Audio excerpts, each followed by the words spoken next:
పవన్ కళ్యాణ్ వారసుడు Akira Nandan entry కోసం అభిమానులందరూ ఎంతగానో ఆసక్తిగా ఎదురుచూస్తున్నారు. అకిరా హీరోగా ఎప్పుడు ఎంట్రీ ఇస్తారనే విషయంపై ఇప్పటికే ఎన్నో రకాల సందేహాలు కూడా వ్యక్తమయ్యాయి. అయితే తాజాగా మెగా అభిమానులకు మంచి కిక్కిచ్చే న్యూస్ ఒకటి ప్రస్తుతం సోషల్ మీడియాలో వైరల్ అవుతుంది. అకిరా తన పెద్దనాన్న చిరంజీవి సినిమా ద్వారా వెండితెరపై సందడి చేయబోతున్నారని సమాచారం. ప్రస్తుతం చిరంజీవి వశిష్ఠ దర్శకత్వంలో విశ్వంబర అనే సినిమాలో నటిస్తున్న సంగతి తెలిసిందే. ఈ సినిమా సంక్రాంతి పండుగను పురస్కరించుకొని విడుదలకు సిద్ధమవుతుంది. దాదాపు 80% షూటింగ్ పూర్తి చేసుకుంది.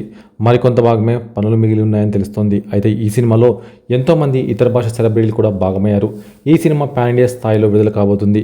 ఇక ఈ సినిమాలో ఓ గెస్ట్ పాత్రలో అకిరా కూడా కనిపించబోతుందనే వార్త ఇప్పుడు సోషల్ మీడియాలో వైరల్గా మారడంతో మెగా అభిమానులు సంతోషం వ్యక్తం చేస్తున్నారు.